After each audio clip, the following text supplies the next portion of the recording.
take a look to this 10-inch contour gauge shape duplicator.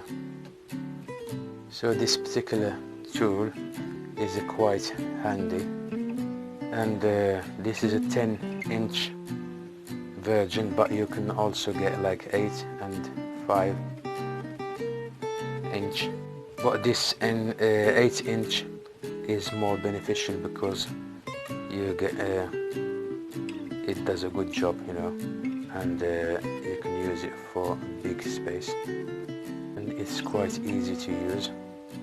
It makes your life easy by duplicating the shape of a profile and cut around it with the tiling, you know, carpenter, and you can use it like cutting pipes in there, around the pipes, you know, ties around the pipes in your bathroom, and slabs in your garden, and tiles, anything.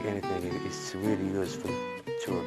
So let's crack on and show you how this gadget works. I will show you some examples, you know, and just to let you get some good idea how to use it.